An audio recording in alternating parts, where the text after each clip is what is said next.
The Cobb County Board of Elections and Registration Committee to order right at 3 p.m. And I guess welcome back to being in person.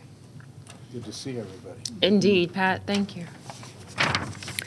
With that, we'll go ahead and start out as we always do with public comment. I've got a number of individuals that have signed up both to provide comment virtually as well as in person.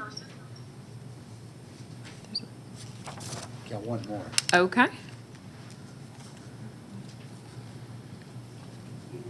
There's a slight echo, or at least it was on my end. Oh, okay. Is your mic? Take care. Mm-hmm. Hey.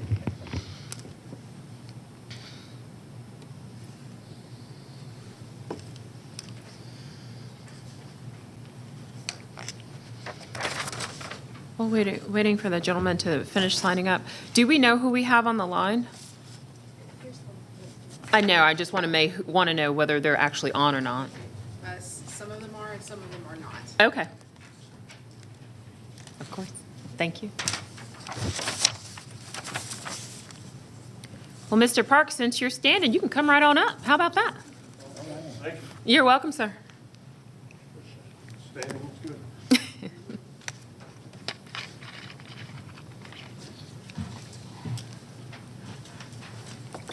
Good afternoon. I'm Boyd Parks. I live in beautiful historic downtown Ackworth, and been interested in voting and elections for a long time. Served, as Janine knows, and Mr. Gartland know, that I've served on the vote review panel on a couple of different presidential elections. Got to know Pat that way. But anyway, my reason for speaking today is that it's recently been determined and shown that the initial ballots from the November 2020 election, the images are nowhere to be found. And I don't understand that. Don't understand how those images could just disappear. And I know I'm not going to get any answers today, but I just want to put that out on the table, that it's distressing. And I'm not sure of all the mechanics, of course. And I don't know about certifications of elections, how an election could be certified when critical documents that are legally required to be kept for 22 years for the federal government and 24 years for the state government, how those documents can disappear. That's all I have to say today. Thank you. Thank you, Mr. Parks. At this point, we'll entertain comments from individuals that are online that signed up to speak online. Abigail Haynes, is she on the line? No, She's not. Mr. Richard Brown? is. He is, okay. If you'll unmute him, please. He's been unmuted. Okay. Mr. Brown, can you hear me?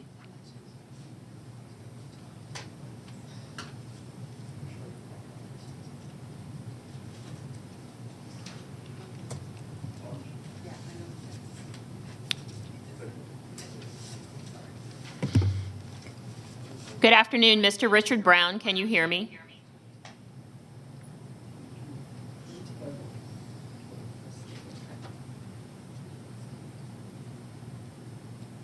Okay. Well, we will pause and come back to Mr. Brown. Hopefully, whatever technical issues he might be experiencing, those will get worked out. Shelley Northrup, is she on? Yes. She's been unmuted. Okay. Ms. Northrup?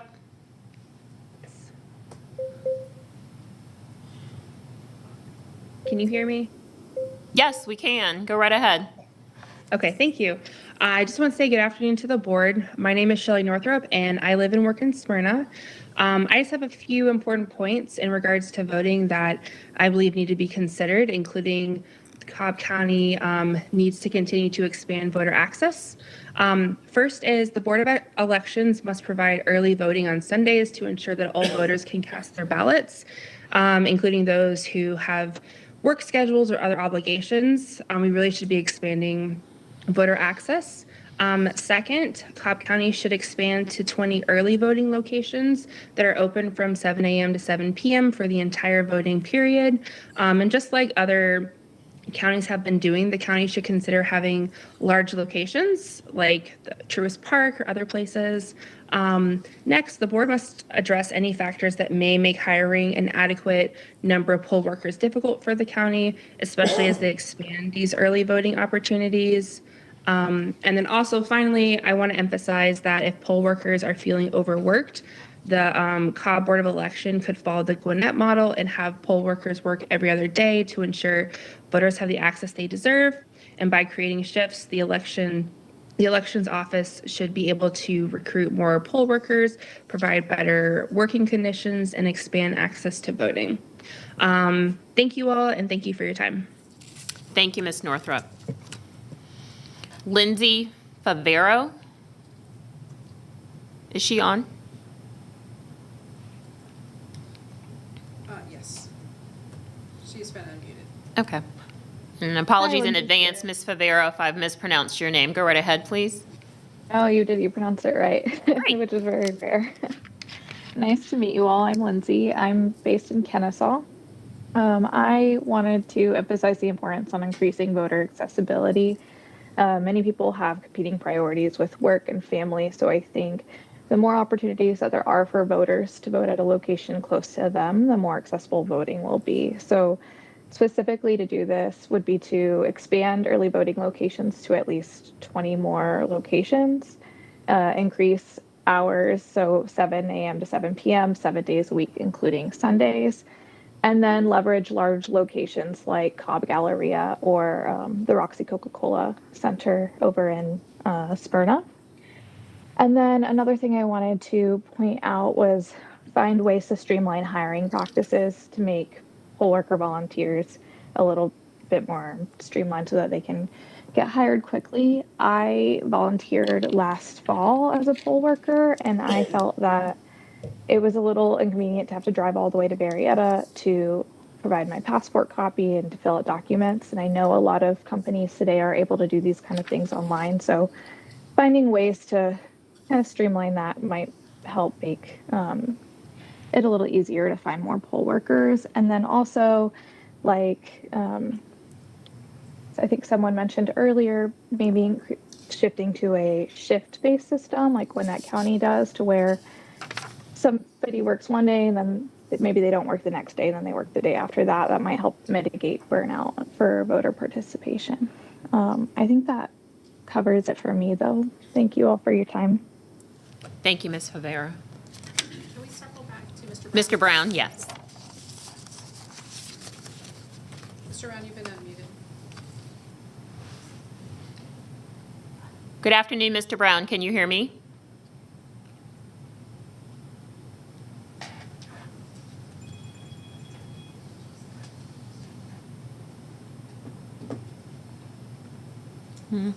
We'll circle back to him at the conclusion of the in-person comments. Okay. Next up, Genevieve Carroll.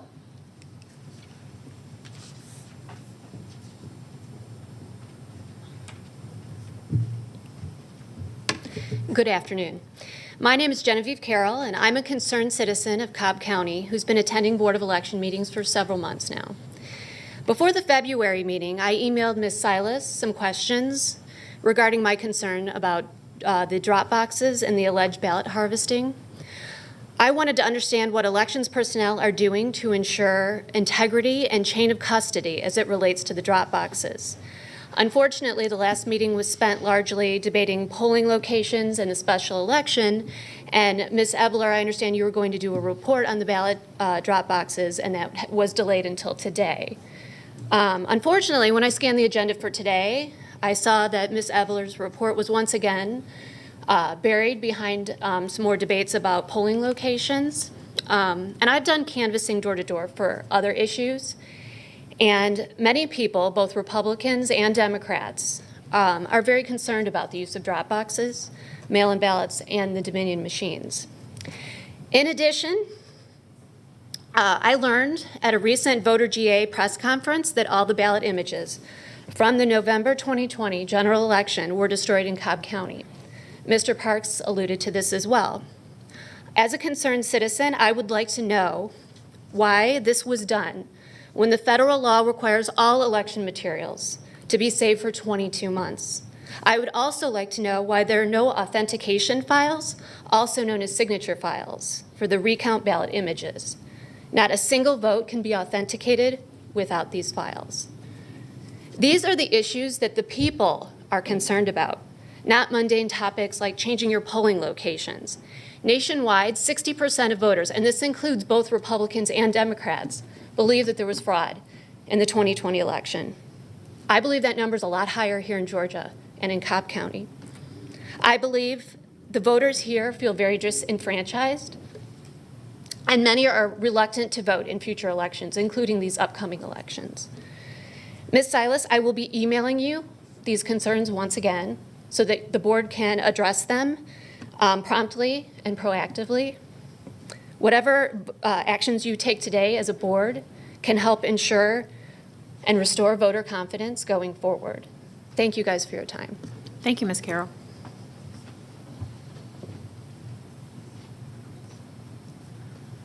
Pam Reardon.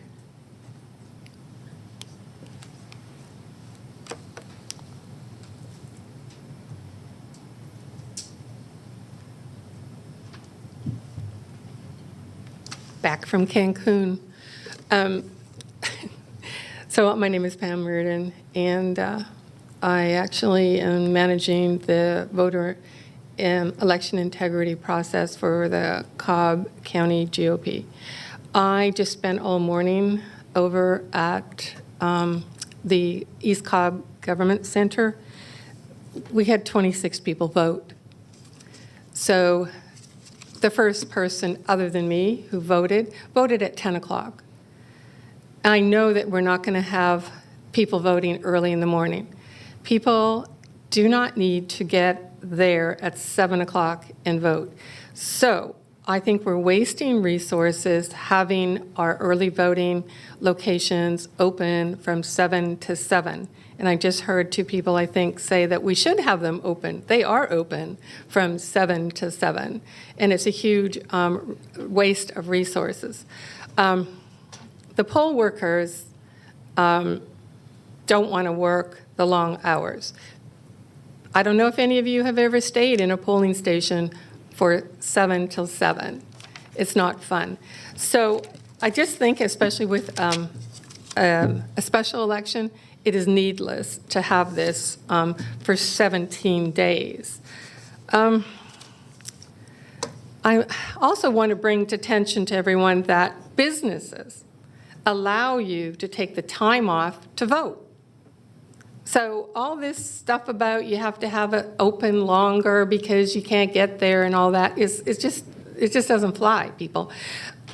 Businesses allow you to vote, and you just have to ask them. They can't stop you from going and voting if you ask them to take time off to vote. My other problem is the in-person drop-off of the absentee ballots, which is going to be talked about today on the agenda.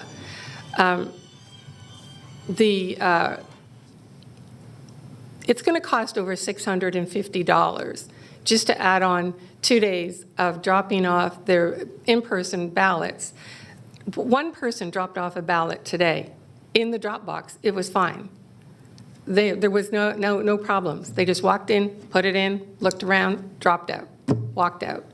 So I think it's needless expense, again, to have this at the libraries, and it just leaves it open to fraud and people suspecting again, and that something is going to go wrong when you have 2-3 people sitting in a library and other people have been able to come in and give them their ballots. That's just not the way it used to be. It's not the way it's supposed to be. It's supposed to be secure. You're supposed to take your absentee ballot, put it in your mailbox, and then it's the post office, because they are supposed to be secure. The last thing I want to say is, just want to remind you, in December of 2020, I challenged 31,000 voters here in Cobb County. Guess how many have to be removed from the voter roll? 31,000. Because, and we did that because the national change of address voter rolls data should have been run in 2019, and the SOS did not do that until December, I think the 4th or the 6th of 2021. So I just want to make sure everyone knows I'm vindicated. I am not a bad person. I'm not suppressing the vote. Those people did not need to be on the ballot in 2020, and a lot of them voted. So that's the end of my comments today. Thank you very much. Thank you for all your hard work. Thank you, Ms. Reardon. Amy Brown.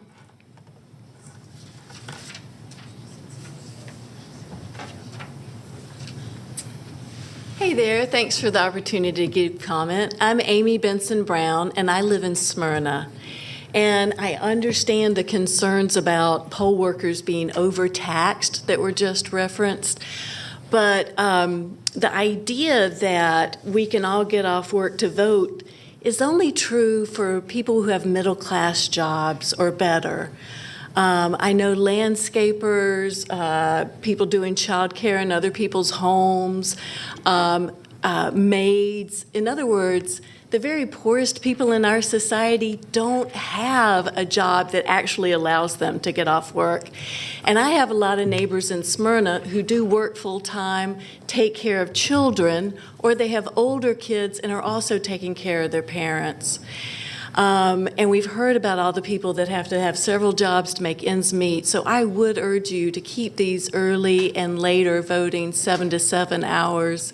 I think it's really important to expand access to voting for everyone in our society, not just people who have the means to get there at their leisure or can get off work. I think it's really important to have early voting on Sundays. And I agree with some of the comments made earlier that at least 20 locations would be ideal. I also think it's important, as has been said, I think a lot of people are concerned about the attrition of poll workers, and to be able to have access to vote, of course, we need plenty of poll workers who are not overtaxed. So I think Gwinnett's model of alternating days for poll workers, and just making sure you have plenty of people and protection for them is a great idea. And those are my comments. Thank you for listening. Thank you, Ms. Brown. We will go back to Richard Brown one more time before we move from the public comment. I've unmuted him. Okay. I'm here. Mr. Richard Brown, can you hear me? I can hear you loud and clear. Excellent. Good to hear from you. Yeah, I was there all the time, but we had a technical problem on your end. Okay. Anyway, I would like to reiterate some of the things that already have been mentioned today. And in order to make sure that we can cast our ballots in a timely manner, regardless of work schedules, regardless of family obligations, the Board of Election must provide early voting on Sundays. Additionally, Cobb should expand to 20 early voting locations, open from 7 a.m. to 7 p.m. That is not a burden on the county. Early voting period. Similar neighboring counties should also consider larger locations in order to do that.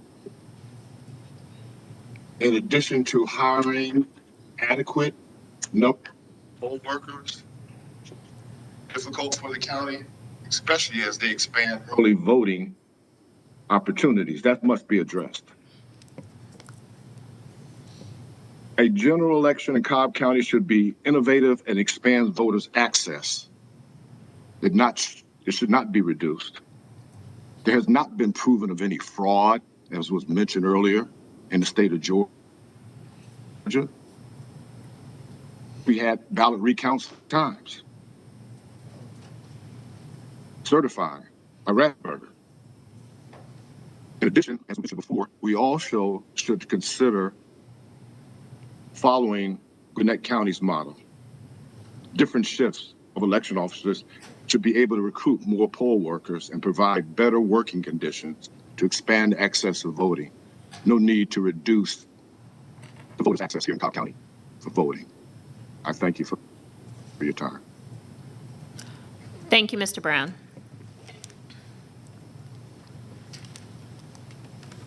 That concludes the public comment portion of today's meeting. Moving on to the next item on the agenda, the approval of the previous meeting's minutes. Have we all had an opportunity to review the meeting minutes? Are there any comments, concerns, or proposed revisions?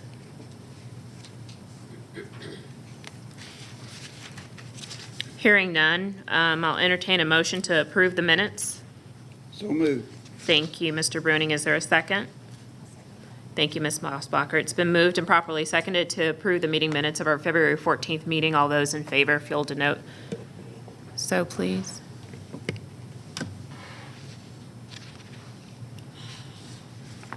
The motion passes. It's unanimous.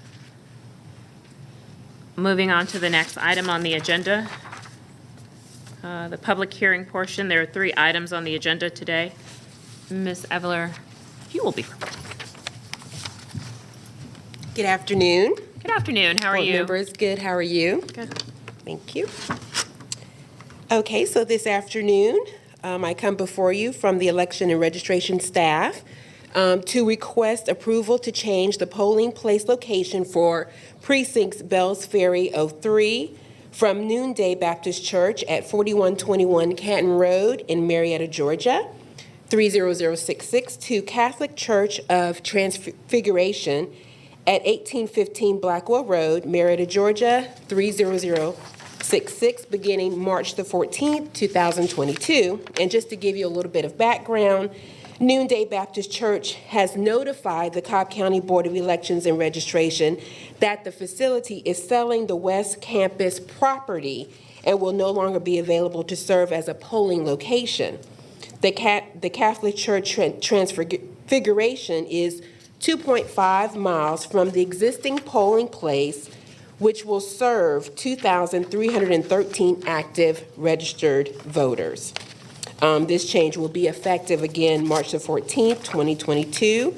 Notification of this change will include sending new precinct cards and all registered voters in Bells Ferry 03 precinct, posting signs and near the old polling location at the first effective election, and providing information on the Cobb County website and other techniques.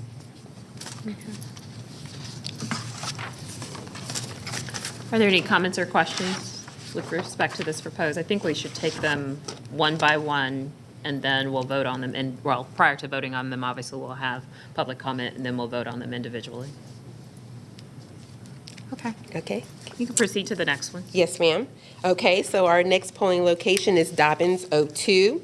To request the approval to change the polling place location for Precinct Dobbins 02 from Calvary Baptist Church of Smyrna at 1243 Belmont Avenue, Smyrna, Georgia, to Cobb County Adult Education Center at 1595 Hawthorne Avenue, Southeast, Smyrna, Georgia, 30080, beginning March the 14th, 2022. And just a little bit of background on it. Calvary Baptist Church of Smyrna has notified the Cobb County Board of Elections and Registration that the facility is no longer available to be a polling place. We have been using a room at Windy Hill Community Center, which is Dobbins 01, as the location. The Cobb County Adult Education Center is 0.9 miles from the existing polling location and will serve the 3,538 active registered voters.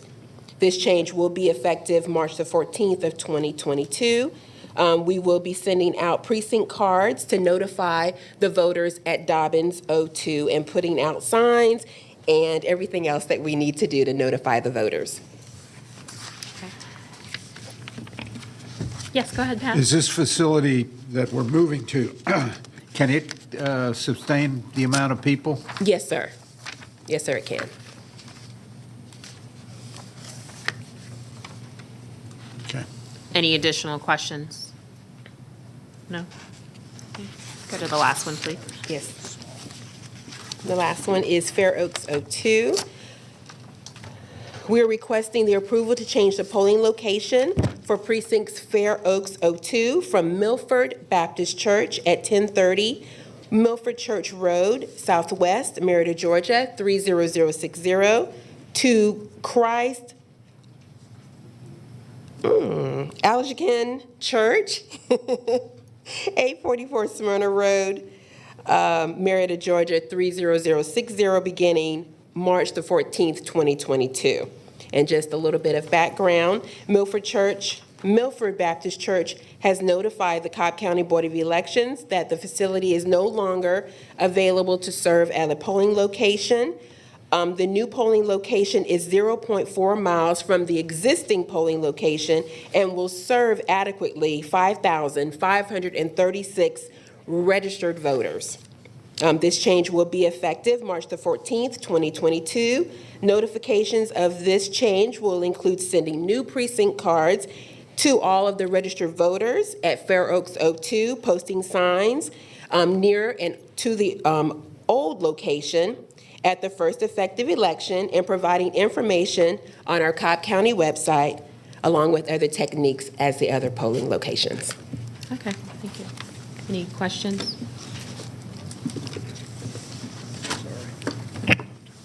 I noticed that all three of these locations, that previous locations, are churches that are bowing out. Do we have a reason for that change? Is there something symptomatic from this that we can try to address and fix? No, it's not. It's just they've just decided not to be polling locations any longer. Because obviously it inconveniences all of our voters to have to change locations, find a new place. It's highly undesirable. But you can't hold a gun to the church's head if they decide to bow out. But I think it might be helpful to maybe engage in a little more conversation with those folks that are on the way out to see if there are things we could do to mitigate whatever their concerns or their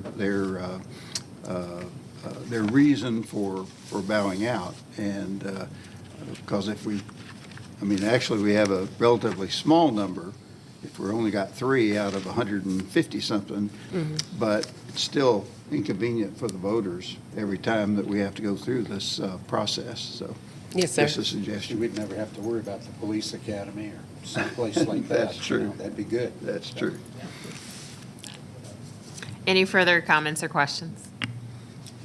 I wanted to comment that I appreciate Janine's supplying us with the historical statistics, because I think that gives us context for how these voting locations have performed, as well as much more useful information, including the number of registered voters. I wanted to just remind us that in September, Janine supplied us with data on how many churches serve as polling locations, and at that time, I believe that it was about 45%, roughly 40 to 45% of our polling locations are churches. And we've had extensive conversations, even in the last meeting, where there were polling requests made concerning churches. There almost always are polling concerns about churches, and some choose to share with us what their rationale is, and others don't. So I think that with 40 to 45% being churches, we're going to be continuously faced with this as we move. They continue to grow, and they continue to rebuild, and right. Their circumstances will continue to play. But I just wanted to make that statement, because we have said in the past few years that we were trying to come out of schools. We are perhaps looking for other locations that are not churches, but what's available at this point that our staff can identify as adequate for us is what's available. If I might add, the Noonday Baptist Church, theirs was, that they are selling their property, so that's not something we can mitigate. But usually what we'll find is their activities have grown in their own congregation, so They no longer, have room for us. They have a daycare instead that they want to start promoting, and they don't want, voters in there when that sort of situation's going around in their property. So there's various reasons, and we have a very, very persuasive employee who tries really, really hard to negotiate with the all the polling locations and to get the best opportunity for us to work with those facilities. So I know she's tried really hard, and this isn't an unusual amount of turnover, and it's pretty common that we'll find that we get a few each season that want to no longer be a polling location. And, this is sort of late in the process to present this to you, so that's why it may be kind of bubbling up to the top as far as, questions. But we've been trying since last year to find suitable replacements. So these were, like one of them has been at Dobbins 02 has been at Windy Hill through the election last year because we had been looking and looking and looking. So we've been looking for a while to replace these. We're now down to the wire, and this is sort of the last-ditch presentation at this point. Have we identified the county-owned building? Your mic, Pat, I apologize, your mic. Okay. I was just wondering if we have identified all the county buildings that could be available. And I guess Janine said we have. But, yes, definitely. Jessica mentioned our distribution of polling places based on municipal buildings, county buildings, churches, schools. We tried to move out of schools as much as we could. We still do have quite a few schools that we're in. But those are the only real public buildings that we're not using. And that was intentional because of the issues that we have in schools. Okay. Is there anything further from the board? I do want to open up thank you very much. I appreciate it. I want to open up the public hearing aspect of the agenda on these points. Does anyone have anything further to add?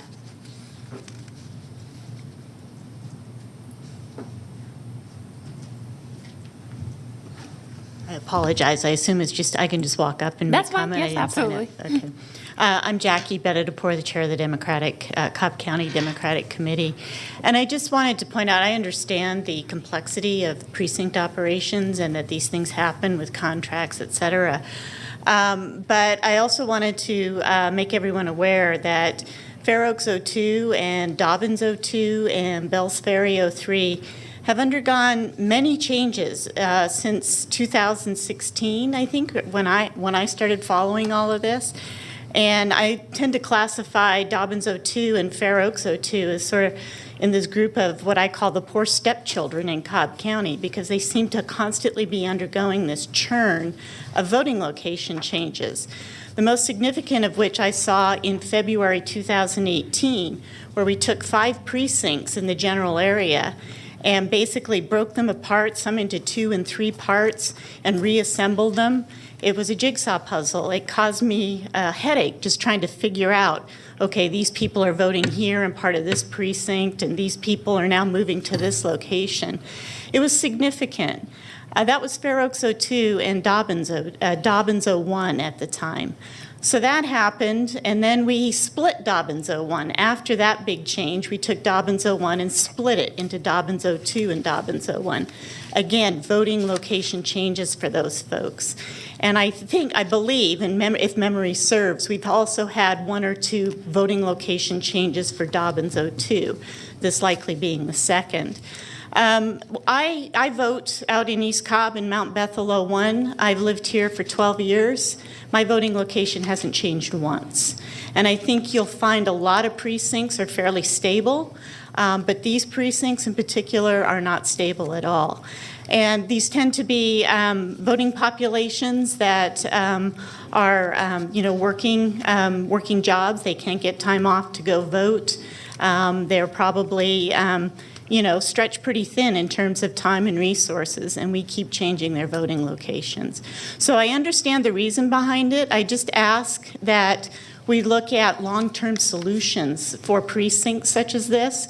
Early voting locations being key to giving people other opportunities to vote throughout the county, and not just at their home precinct if Fair Oaks or Dobbins O2 happens to be one of them. And then also, people other counties are looking at vote centers that are open, that people that can accommodate, 5, 6, 10 precincts. I don't know the exact specs on those. But this is the sort of out-of-the-box thinking that we need to entertain and think about to stabilize the precinct and people's voting locations. And so that's all I ask, is that we have a long-term strategic view to solving these problems. I think the precinct structure is particularly problematic because we're relying on churches and private landowners, private business enterprise to provide voting locations for us, when in reality we should probably be looking more heavily at government buildings, government locations, civic centers, and those sorts of places to serve as voting locations for our citizens. So that's all. Thank you. Thank you, Ms. Bettitor.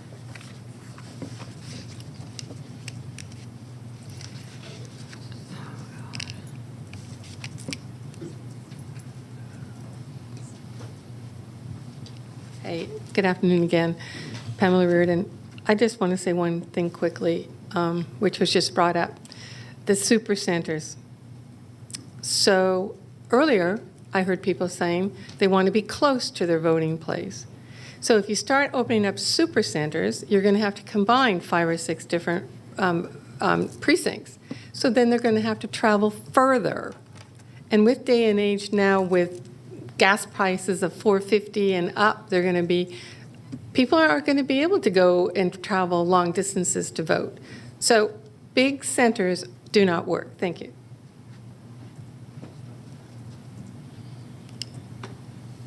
Does anyone have anything further to add before we close the public hearing?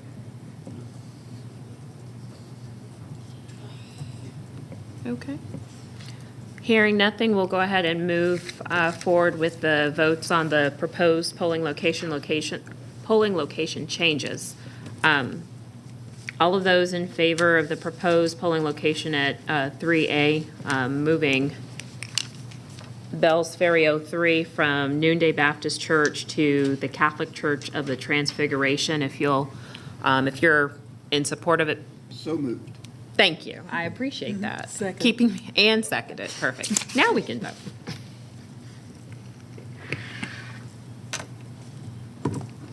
The motion passes unanimously.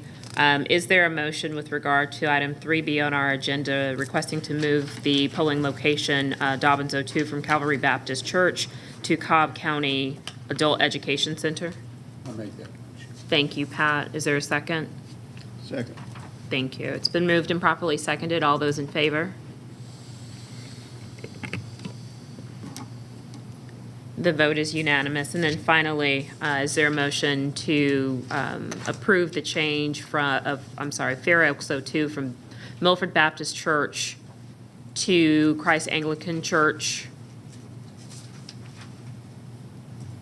I'll make that. Thank you, Pat. Second? Second. Thank you, Mr. Bruning. All those in favor? Okay. Passes unanimously. We'll move on to the next item on the agenda. Ms. Epler?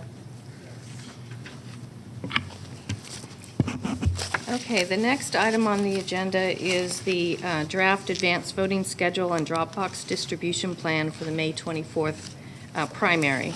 So tab 4A, which is in your agenda, has the map of where the proposed locations will be. We would propose 10 locations for the primary. We have drop boxes in 6 of those locations that are indicated with the blue star. And then on the next page, you have what we propose for the June 21st primary runoff, because I want to point out that we are losing one of those locations. The Ward Rec Center is not available for the runoff. So if that were one of our locations, we could only have it for the May date. And then lastly, the third page, the one after the June map, is the proposed flyer. All the dates and times that would be available were depicted on the right-hand column, and that applies to all of the locations. The location addresses are on the left-hand column, and then the drop boxes are indicated in red, the locations that would propose to have a drop box. So I would ask the board to ask any of their questions regarding that, and I hope to answer them.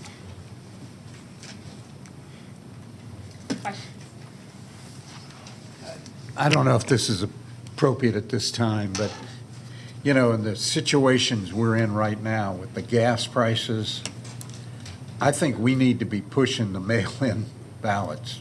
I mean, you know, your drop box is right at the end of your driveway, like I said before.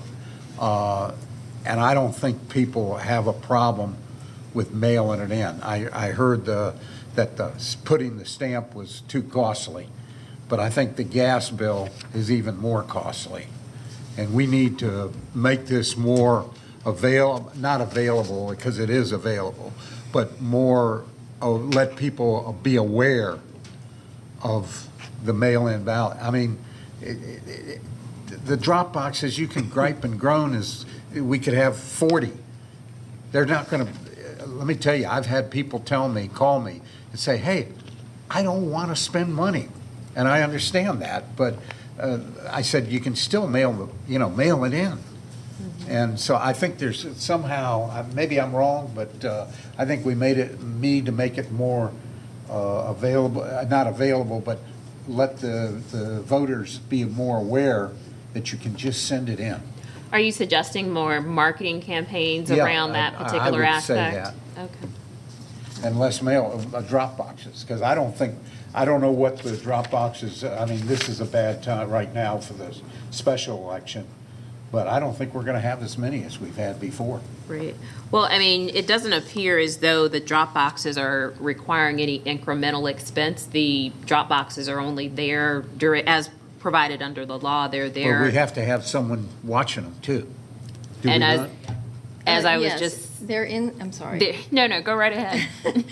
They are inside the advanced voting locations. At the locations that have a star, they would be inside the advanced voting location, and they would be monitored by the poll workers. Right. So it doesn't, I Which guess we pardon me, my question is there any incremental cost associated with having a drop box at a location that's already in a voting location? There is some cost because we have to hire a team to go collect the ballots. And with 6 drop boxes, and they all have to be emptied at 7 o'clock in the evening, there is some expense to having a couple of teams that are doing that. Well, I don't believe it's an either or. I do agree with you, Pat, to a certain extent with regard to perhaps there are efforts that we can undertake to more adequately and more broadly promote the fact that there are that you can obviously go to your I post just think office it's box. getting tougher and tougher, and people say, oh, I'm not going to bother.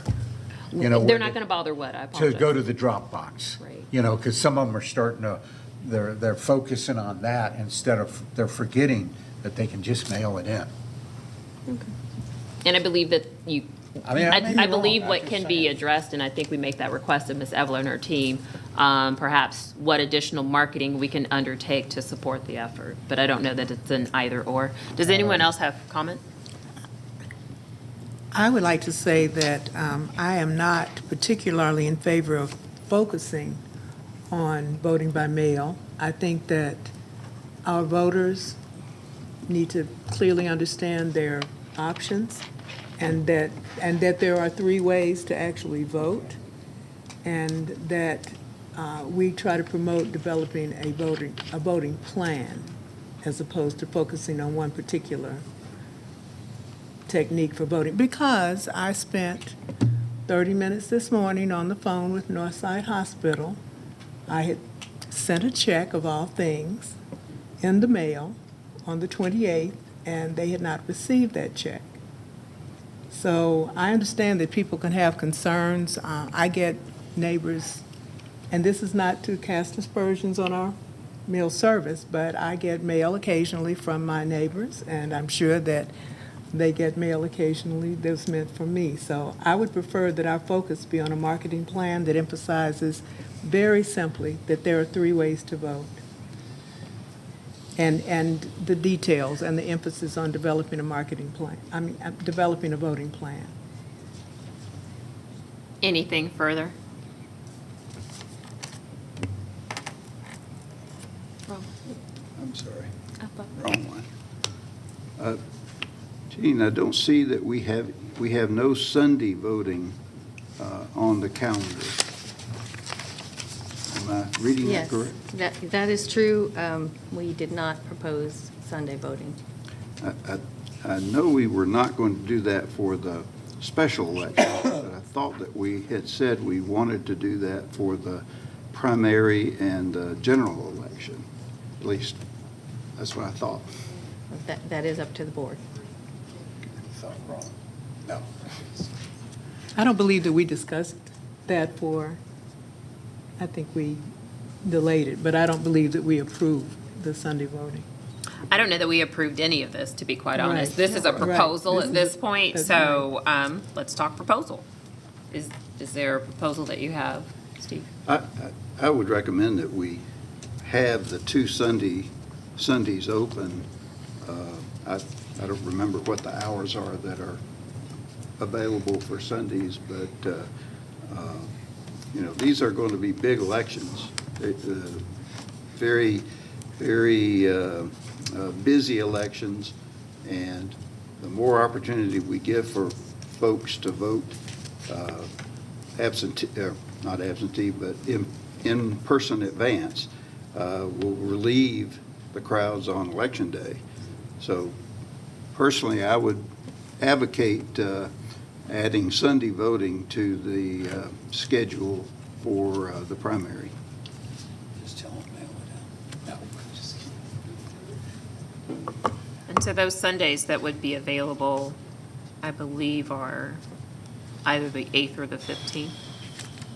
I think those both are possible. Yeah, Those are either or. allowed by the law. Right.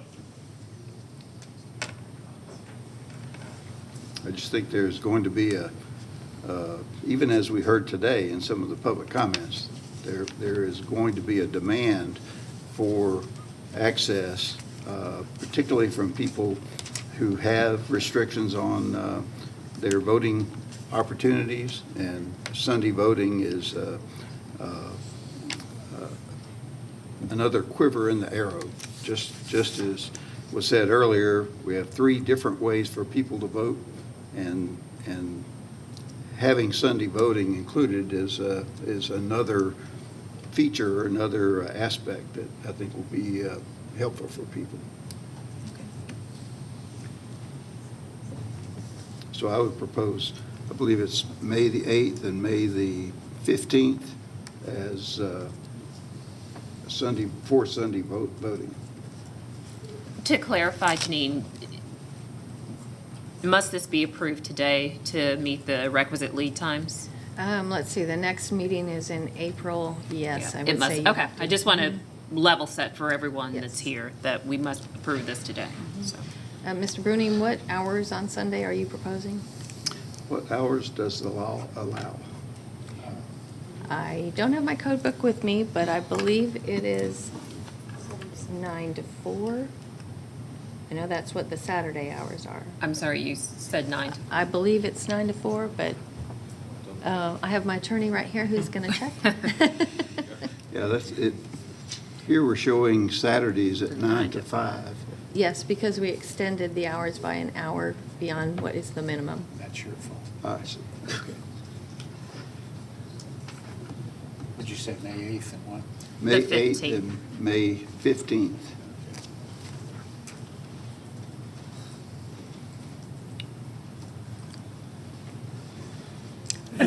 I would like to revert to questions that I started asking maybe 7 or 8 years ago. The main question being for Janine, what will it take to do that? What are we talking about as far as resources and coordination of resources? Well, as people have said, there are shifts that we could implement. We've been trying to do that for many years now and have not been successful at implementing shifts. We do shifts for the clerks, the lower level employees. It's our managers and assistant managers at the advanced voting locations where we have a little bit of trouble having redundancy enough to have shifts. With 10 locations, that pretty much maxes out the people that currently are poll managers, and we are trying to grow some more from our staff. But it's been a challenge. As soon as we get people who are willing and capable of doing it, then we lose other people and we end up in the same place. It's kind of been, the attrition rate has been as fast as the hiring rate. But you know, we'll do it if that's what we have to do. And is the proposal, Steve, just for clarification, would the proposal be that the Sunday voting would be available at all of these locations as identified here, or? Well, yes, I would propose that. Okay. I think as was discussed at the last meeting, being consistent is important to the voters, and even though I wasn't an advocate of that, I sense the board's belief is that we should be as consistent as we can. Okay, absolutely. I just want to be clear about what we're proposing. So we're potentially proposing Sunday the 8th, Sunday the 15th at all locations as noted here, and we're still confirming the time, the hours, that is. Yeah, the first thing I found, the first language I found just talks about the 7 to 7 or 9 to 5 being them, but I'm trying to find where the Sunday specific language is to make sure it refers to the same thing. So it's just hard to see on my phone. No worries. So. It's 21-2-385, right. And it says can be Sunday 7 to 7. That's the max. Okay. Yeah, it gets the same parameters. It's in the board's discretion, and I had found that for the other days, but when they were adding the Sunday, I was making sure it referred to the same section, and it does. And it does. Okay, great. Thank you. Do you have a opportunity? Is there a suggestion? Is there a suggested time frame? I would suggest we make it the same as the Saturday hours. No. Pardon?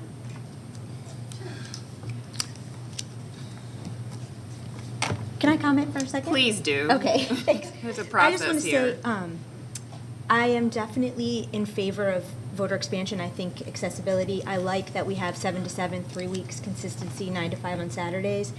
I did a lot of specifically talking with poll workers during our last early vote section, and really I visited all the locations, and I felt like there was a lot of resistance to Sunday from the poll workers.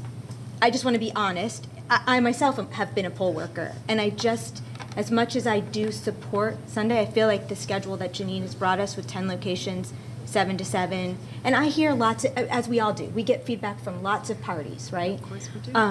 But I take the poll workers and their, their commitment seriously, and I think I personally am okay with what I see proposed, and I think I like the idea of, the consistency.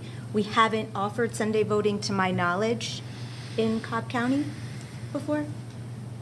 There was one runoff where we did because we had a late start on offering the dates, and so we added Sunday in to give more days.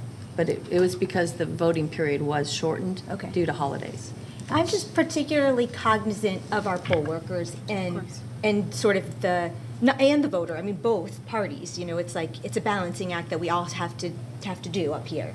We're still given plenty of opportunity to vote. I like our schedule is I guess the short of what I would say, and I have nothing against Sunday voting. I just wanted to relay the feedback that I had consistently, and the emails and the phone calls and the texts from fellow poll workers and people I visited. There was sort of unanimous sort of from the people who spoke to me who work for Cobb County Board of Elections, whether it's early vote or day of, people were against that idea. For now, it doesn't mean they would always be. I just think right now with the way the structure is, that's their day off, right? Sure. Okay. That's the feedback I've gotten. And I appreciate you bringing that, Jennifer.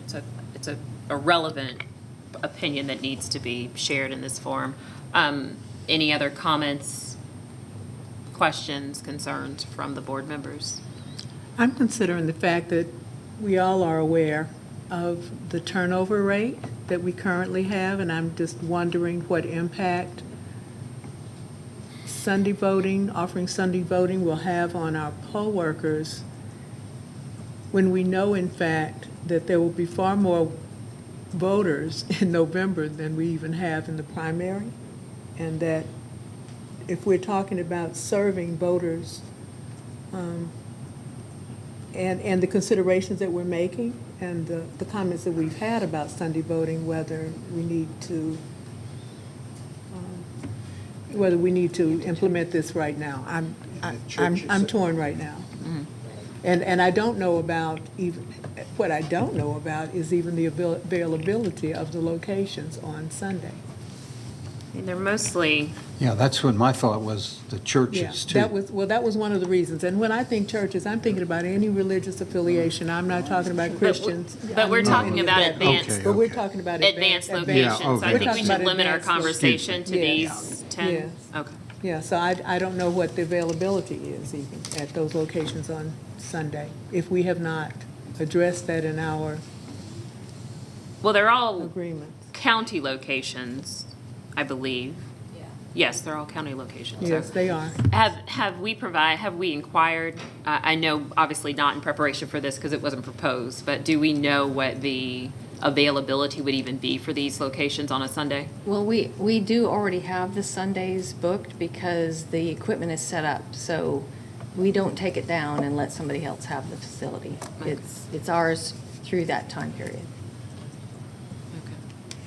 Do they allow it to be open? I mean, Yes. it's a county Yes. location, so I would tend to think Yes. so. Okay. Any further commentary? Is there a motion? And go ahead. I'd just like to say I sympathize with the poll worker concerns because I got the same feedback that the poll workers were exhausted from the early voting, and that and I would have no objection if we decided to put that off until the general election in November and just stick with this schedule for the primary. I think would be a reasonable approach to it, and certainly the general election has got to take precedence, and everybody will be putting out a little extra effort then. But I think at least my feeling is I'm convinced from the comments that we should do different in November than we are in May. Okay. And sir, I see you. I don't want you to think that I'm ignoring you. Procedurally, Daniel, I know we're not in the public hearing aspect of this, but can I step outside of this gentleman's been patiently waiting? Yes, the board is, the chair is permitted to, I hear from the appreciate it. public. Okay. I just don't want him to stand there and you think I'm ignoring you. I'm not. Okay. Go ahead, sir. I just requested a clarification. As I look at this draft, the Saturday dates. Can you that come are to the there- mic so that we can take, we have record of it? Can't hear me? Well, give us your name. Oh, of course. This one we have to clear. My name is Kent Bice, and as I look at the draft page, the dates, the Saturday dates that are on there are in orange. And so I correlated that to show that it's only the 6 locations with a Dropbox, which also are in orange, that are voting on Saturday. And so would that be the case on Sunday, or are all 10 locations open on Saturday as well? No, my understanding is all the consistency that you've heard us refer to is such that all of these locations would be available all of the dates that are on the right-hand side if you and I are both looking at the same document. Am I correct in that? That's correct. Okay. If that's not clear, we can rearrange it to make it clearer. Okay. I think it might just be the contrast that your team put there. I don't believe that there is anything to be. Is the I know, color, yeah. I understand what you're saying. The drop boxes are in red and the dates, the Saturday dates are in red, so someone could review that and construe that only the drop boxes are available on those dates. But I think it was just a matter of kind of a contrast that the team was trying to create. All right. But I Thank you very much. appreciate that. I mean, if you interpret it that way, there very well could be others that interpret it that way, so we'll make the correction. All right, thank you. Thank you. Janine, could I suggest we underline the days?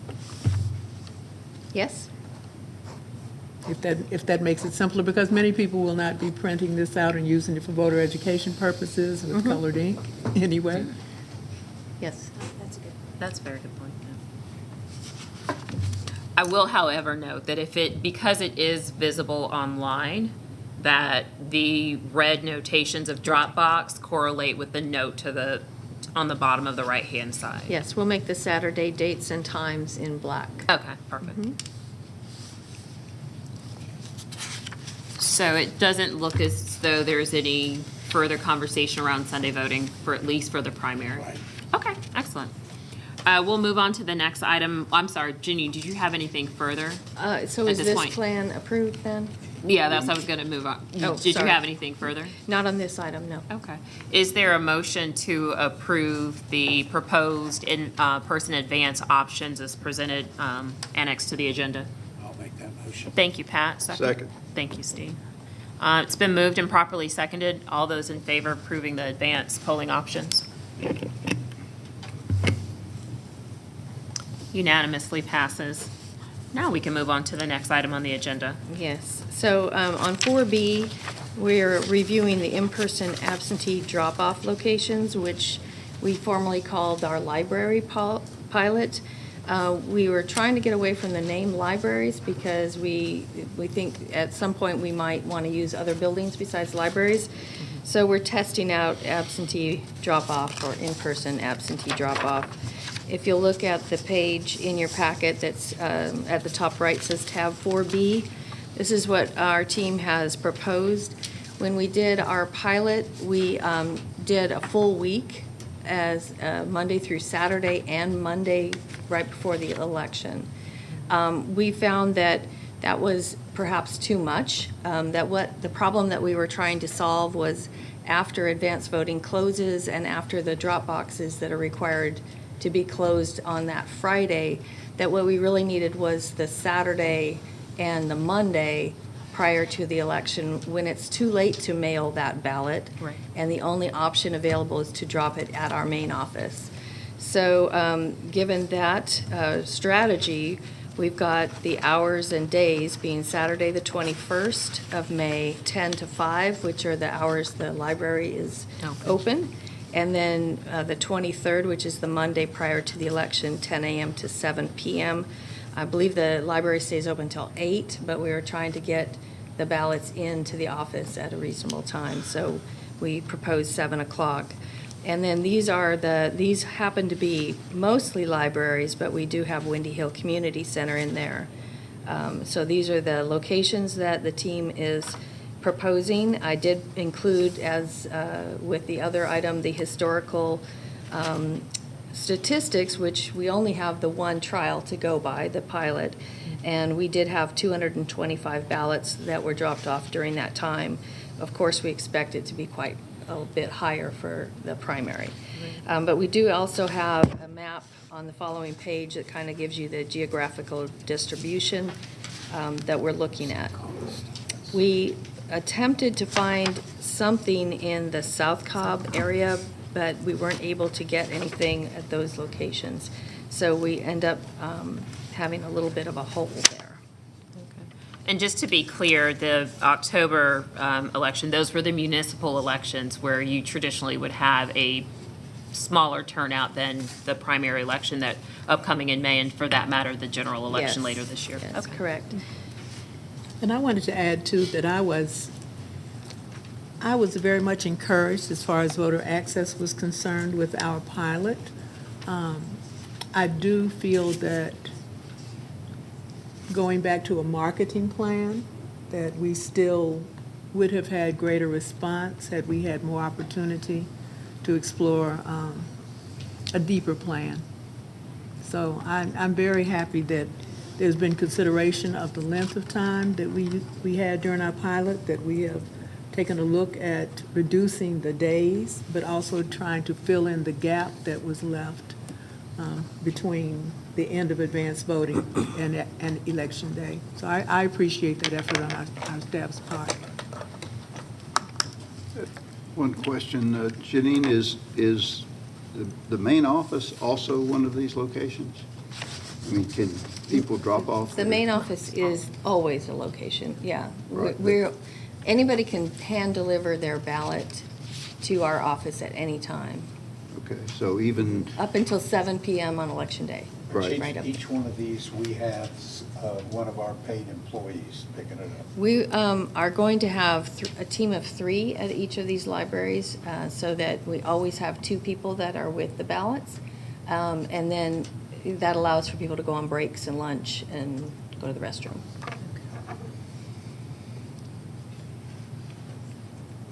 Any further questions, comments, or concerns? Yes, go ahead. So to Steve's point, I think it would be good then if potentially we listed the main office on this so that voters, from a consistency and communication standpoint, if voters can drop off their ballot, their absentee ballot at the office, I personally would like to see that on there. Sure. I think that definitely shows more locations, and I am concerned about our hole. Yes, in we're Mapleton. still looking for Okay. that, but we'll keep going with that one. Because I love that, I just feel like it's pretty stark on the map. Yes. So, that coverage in South Cobb, I think, is critical. If there's anything we can do or people we can talk to, but I definitely would like to see that location added.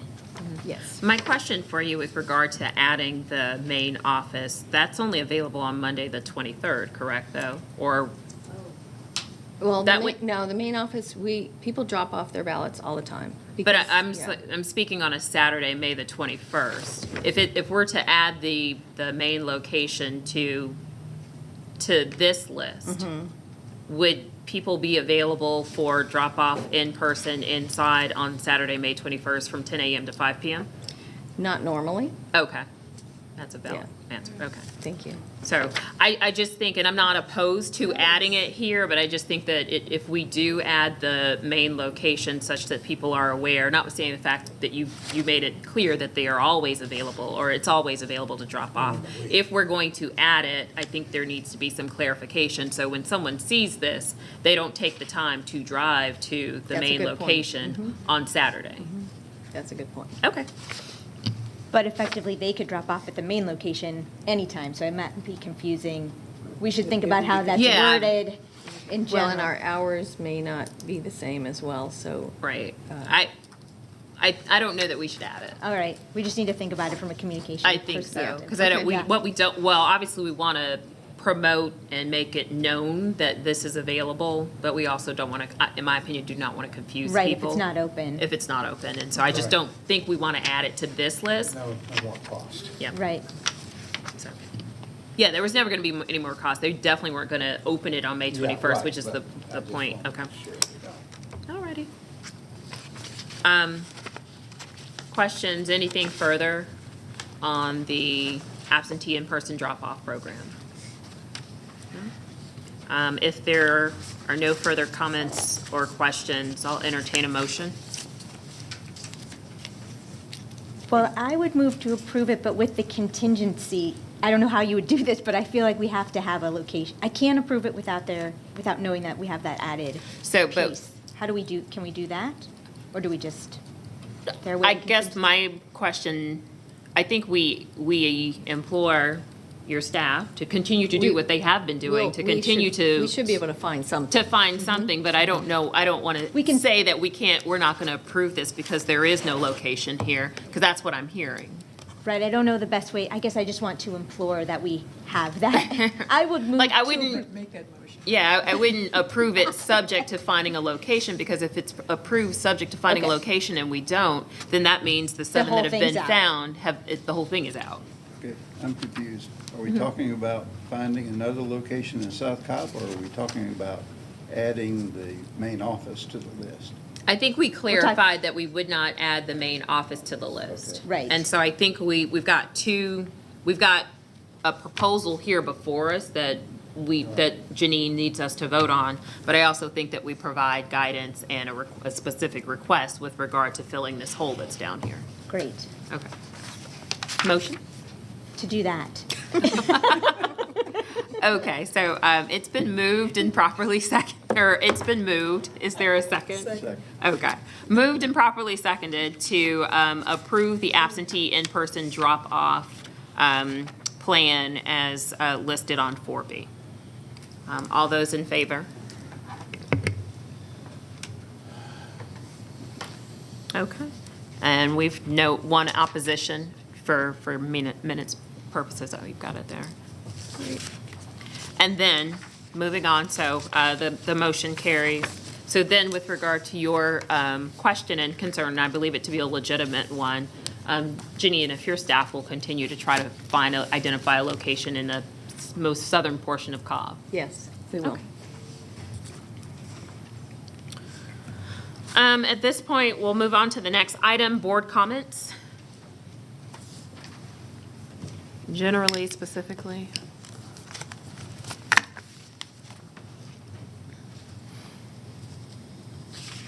I've already made mine. And you're always free to make one. I had a comment that I had emailed Janine and I forgot. Mr. Bruning, would you like me to go through Yes, the items that you asked me? Great. I figured that's what you're trying to find. Yes, it is. Okay, so Mr. Bruning sent me an email with 4 items that he wanted some report on. The first item is the renovation at the new elections building and our plan to move. The most recent status from the renovations is that they believe or plan to have final building inspection in mid-May. And once the certificate of occupancy is obtained, then we can move in our prep center equipment, the voting equipment. And so our plan is, if all goes well, is that when we pick up the equipment from the voting locations, we will bring them back to the new location. Okay. And so that would be the first item, or the first work group that is there. We are also doing poll worker training there, starting in end of March this month through May 14th. But that's on a temporary basis because we don't really have any other place to conduct it. So that is a little bit of a problem for the renovations, because while we're conducting training, it's harder for the workers to get done what they need to get done. But given all of that, we believe the final occupancy will be at the end of June. So our plan is, after the general primary runoff, that we would move into the new building if Okay. all goes as planned. But we've been delayed before, so. So we'll be conducting the general election from the new location, Yes, we hope. yes. Yeah. Ain't nothing. Did you have any other questions about that before I move on to No, the ma'am. Okay. Another item that you asked about was the status of redistricting and the revision of the voter database. We are essentially complete with that. We had to complete redistricting in time to do the qualifying last week. So it was a struggle. We worked a lot of overtime and weekends to get that done. We had, notified the legislature and pretty much everybody that we didn't think we could do it in that time frame. There were during that week on Thursday or Friday, prior to qualifying, I had heard 109 counties were not yet done. So we weren't alone. And we had warned everybody that this was going to be a monumental effort to get it done. So where we are today is we got it done enough to have qualifying, but we didn't have any time to do any quality assurance checks because, you know, we have a new tool that will help us with the quality assurance, which is a fabulous tool. It highlights voters that appear to be in the wrong district, and then gives you a side-by-side match between what you have input and what the GIS system believes they should be. And in many cases, you know, we are right, but we have to look at it to make sure that it's right. There are also some problem areas where, for instance, the cityhood of Vining's proposal has split an apartment complex where half of the buildings are in the city and half are not. We also have, you know, several district lines that split a house in half. So we're having to, you know, make these very detailed assessments and determine what's the best decision on those situations. To that point, one, I don't envy you, and even more importantly, thank you and your staff for your diligent work. But in situations like that or instances like that, how is that, or is that information being communicated outside of this forum today? You mean to voters themselves? Not so or- much to voters, to legislators. Well, the legislation has passed, so what is in it is. I understand, but Yeah. as far as Yes. providing guidance to us or to you, your team, us, how you should resolve that type of issue. I mean, if a home is split in half or an apartment complex is split in Yes. half, I guess it just puts us in a really difficult situation. Right. We asked for guidance from the Secretary of State's office. Okay. And their guidance was to ask our attorney. So. Thank you, Daniel. However, we really didn't ask our attorney. They basically said, you know, either use the mailbox, either use a majority of the home, whichever one the majority is in. The code says, I believe, where you sleep, basically. But if the house is split in half, you don't know which side of the house a bedroom is in.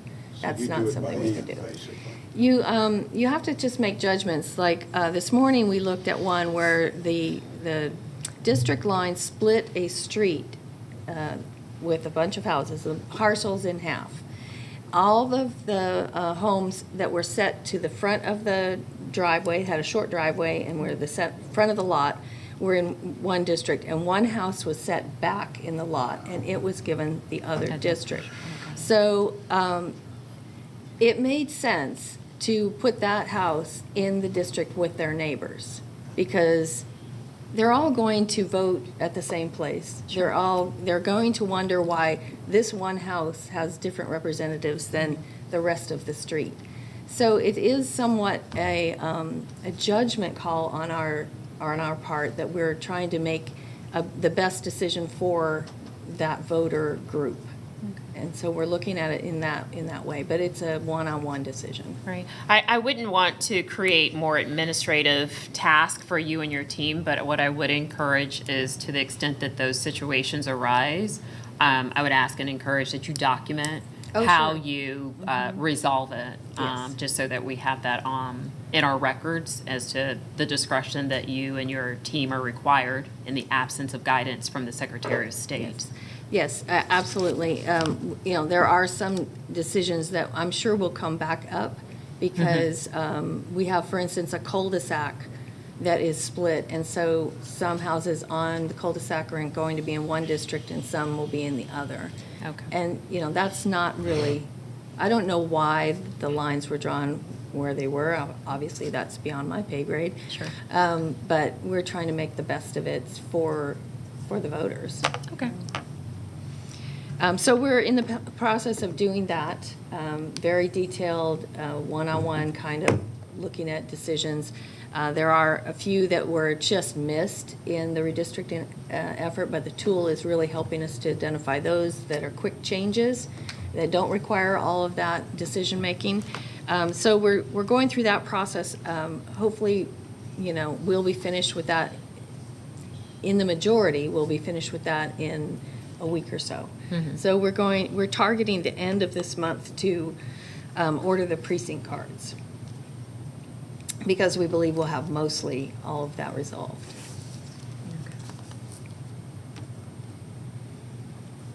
So if somebody's got a problem, they can come back to you. So. Yes, of course. Mhm. And then I don't have any further questions. I do know there were 2 other items on the list. Yes, related item, when is the new districting information accessible on the Secretary of State's website? Was that the question? And that's out there now. So those voters, all voters have been changed to their new districts, and if they check MVP, they'll see their new districts. We are working on revising all of the maps on our website so that people will have a visual representation of their district, but we don't have all that up there yet. Do we have a sense of when that potentially would be available online in advance of the May 24th election? I don't. Okay, but I that's fine. can email an estimate back to the board after I talk to my staff. Okay, that's fine. Janine, so you're saying that we already have our maps, the redistrict? We do not. I mean, the reapportionment website, joint office of the legislature has all of the maps visible, but not in the small precinct level that we have on our website. So we will revise all of the precinct maps. The precinct's not going to change, but all of the districts that are identified on that map could potentially change. Okay, and then unless there's other questions. The last item was regarding the April 5th special election and our plan for executing that, which we are doing today. Given the issue that we identified last meeting, where the ENET system, the ElectionNet voter registration system, has been redistricted, which is why anybody can go and look at their new districts. And we are conducting this special election based on the old districts. So what we have is essentially a paper list, but it is in a computer spreadsheet. So we did a capture of the voters that were in the old district, made some changes based on, we were not yet to the voter registration deadline, so we did have some last-minute registration changes, so made those changes. And what we have at our advanced voting locations is essentially 4 check-in windows. They each have a fourth of the list, and we're going by alphabet. So you would be in the A to K or something, Mr. Bruning, and you would go up to the window. They would find your name on the spreadsheet, check to see that you had not already been issued an absentee ballot, and then basically what we would be doing in the system, but we're doing it more manually. And then they would mark you off and then create a card for you. So it is taking a little bit longer for that process. So you would, I'm sorry, we're still using the vote marking machines. So we create a card custom for that one situation. Yes, I'm sorry if I interrupted, but the ballot marking device and the voter access card, that process has not changed. It is just the marking of the voter on the list that's different. It's the old district. Mm-hmm. Oh, yeah, I understand. Okay. So Janine, for those persons who moved into House District 45, the old House District 45, before the registration deadline, or who needed to change address within that time frame prior to the deadline, those persons should have received a voter registration card? They would have received it as part of that transaction, but probably not before this election. If they were changing at the last minute, like between the time that we pulled the data and the voter registration deadline, it was about a week. So the process of making a registration change initiates a precinct card. So it's probably in the mail or it's being printed. It hasn't been enough time to get that to the voters. But we processed all of the registration changes that we got before the deadline. Okay, so there shouldn't be a problem for any voters who might be in that, there shouldn't be for those who are in that group. Well, we're trying. The problem is that voters aren't able to check in my voter page. 'Cause Right. my voter page will show their new district. And so that's why we're trying to get the word out to voters that if they think that they're eligible for the special election, they really do need to contact us if they don't remember if they're in the old Matt Dollar 45 district. Okay. Because really what we have to do is look on the spreadsheet. That's our list. So it's going to be, this is, let me clarify, this is only for early voting. Right. On Election Day voting, they'll be using the poll pad in the same way that they always have, because that downloaded list that we're using in early voting gets loaded into poll pad, and so that process stays the same. It's just during early voting that we have this issue. Okay, so your recommendation is that they contact our office if there's a question? Yes, if they have a question of their eligibility, they think they're in 45, or they're not sure, they can call our office and we'll look them up on that spreadsheet. Okay. Janine, do we still have the old map on our website? We do. Yeah. Mhm. That's- Yes. And we'll have those maps at the polling locations as well. Okay. So I know that concluded the 4 items that, Steve, you had questions about. Are there any other items for board member comments? No. So our next scheduled board meetings are on April the 5th and April the 11th, as noted here. Quickly, Daniel, is there a need to go into executive session? No, not today. Okay. Do we want to go ahead and identify who's where? Or is that Actually, needed? It's we're- not needed at this time. Right, we are going to do all of the returns at the West Park location, Nice. since there are only 12 polling locations. Okay, got it. So all the board members can come to the one To West location. Park, okay, Yes. got it. Well, if there's nothing further, we'll adjourn the meeting at 4:27. Thanks, everyone, for your participation.